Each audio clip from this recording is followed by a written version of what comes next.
One of the great challenges in baseball, one of the things that makes baseball so unique is it is so quantifiable. Offensively, defensively, obviously much more difficult, something we've studied on this show for years, something we talk about on the network all the time, trying to quantify defense better, and things are getting better. Outs above average has been around now, thanks to StatCast, in the outfield, and now, Mike Petriello, you're saying it is coming to the infield, and it's here now. It is here. We launched outs above average earlier this week on baseballsavant.com for infielders. It had been around for outfielders for the last 2 years, and the reason there was such a gap there is because it's a lot harder to do it for infielders, as you might imagine. More guys in a smaller space. And the way this really works is because the StatCast tracking technology knows where everybody is. It's just so important in this age of shifting and positionless baseball. It knows how far you have to go. It knows how fast the runner is. And you can see these 4 bullet points on the bottom here. This is all based on the very good work of Tom Tango, who's our chief data scientist. It knows how far the fielder has to go to get the ball and how much time he has to get there. That kind of takes into account the exit velocity. Is it hard or soft? And then once he gets the ball, how far away is he from the base? Like how far is the throw? And then also, how fast is the runner? Because you're surely going to do this a lot faster for Byron Buxton than you would for Albert Pujols, right? So you take all those things together and a few other things, and you get a probability of this being an out or not. So based on all those inputs, is this opportunity a 10% out? It's very difficult. Or is it a 99% out where like it should be made all the time?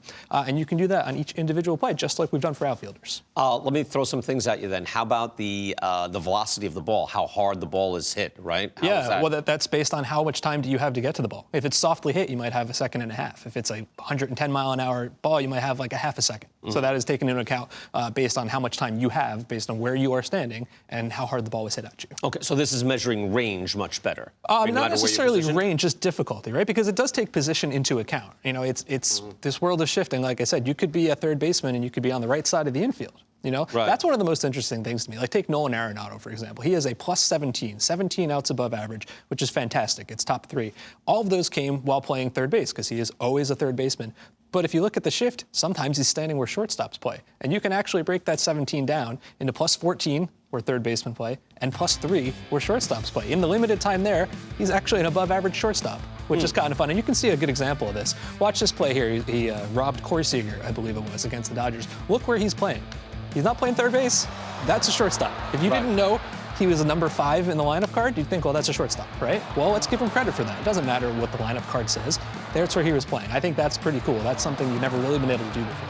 All right, so like the time, because it makes so much sense in the outfield. All right, how long is the ball in the air? How far did you have to go?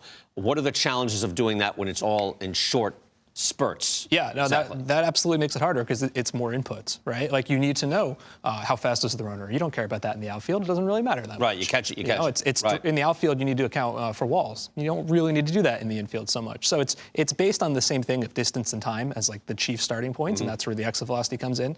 But then you do have to adjust it for, what's different about being an infielder than an outfielder.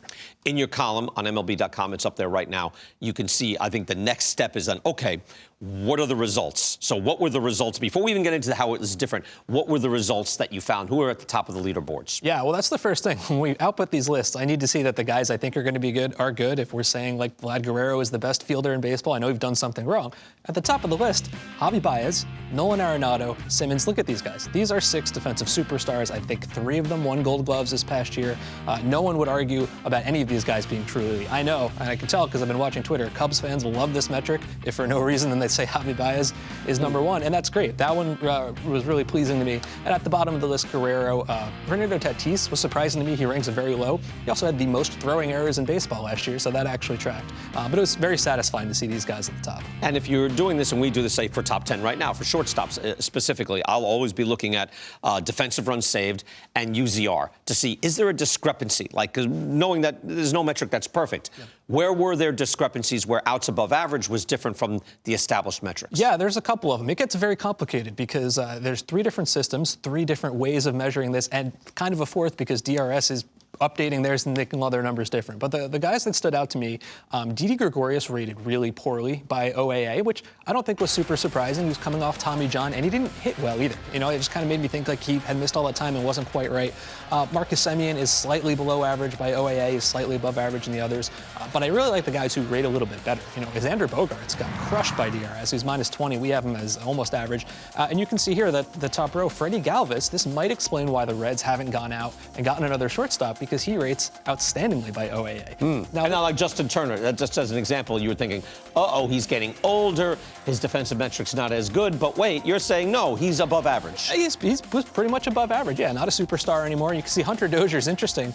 We had him as a scratch, like average, which average isn't a bad thing. You can see he's getting killed by the other Even numbers. Carlos Correa, now that's another, I'm sorry to jump in on you, but that's the thing, it's like, hey, the eye test, he's almost Jeter-esque, right? It's like, but he looks so good out there, well, but he's not getting to as many balls. Wait, you're saying yes, he is. Yeah, he actually rated really well, and it's kind of fun to see the differences and the disagreements, and it's so brand new. Like, we need to see over time, what people kind of align to, but so far it's been pretty satisfying. Yeah, I wonder what would it say about Derek Jeter? Could we go back, right? We still no, and I think everyone is happy about that. Yeah, no, I'd like to see that. Here's one. Xander Bogaerts. If he had better defensive metrics, he'd be a strong MVP candidate.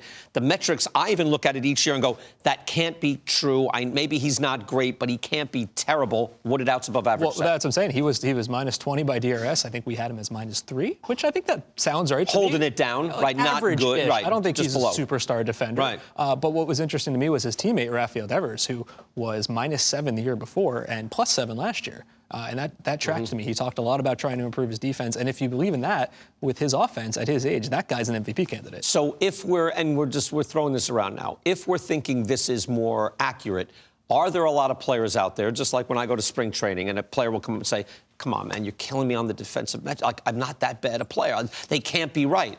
Do you think a lot of them might have a point? Well, I think every player is going to think that they are better than they are. They all have their own bias. Yes, absolutely. Right. I always say no one complains about their defensive metrics when they're in their prime and their metrics are good. However, I'm just saying, like, look, we've had Bogaerts, Charlie Blackmon, Nick Castellanos, where it's like, wait, or like Didi Gregorius. There's lots of players that you say, wait a second, I think that guy's better than the metrics are saying, but maybe I'm missing something. The naked eye can't see the range.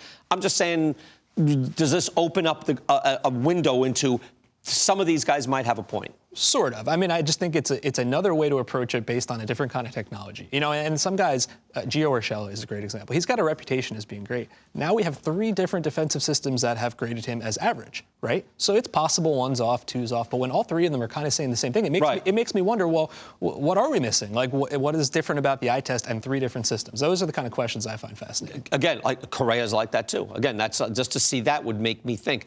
Are teams using this now? Are teams already been using their own proprietary stuff? Well, teams have access to the full data pipe of StatCast metrics, the same thing we do. What they do on top of it, proprietary, I have no idea, but they are starting from the same point here with all this data. So I have to imagine it's at least somewhat similar. Yeah, depending on what teams are throwing people at this. Yes, exactly. To study it. We hear from, it's like when you talk to some of the elite teams and they'll say, yeah, I know the metrics say this, our metrics say something different. So maybe this is, now fans will get a little more access into what they could be looking at. Yeah, something like that. And what's cool is you can do all this on Baseball Savant. And what's also new is you can kind of do these monthly breakdowns, which you've never been able to do before. It was full season.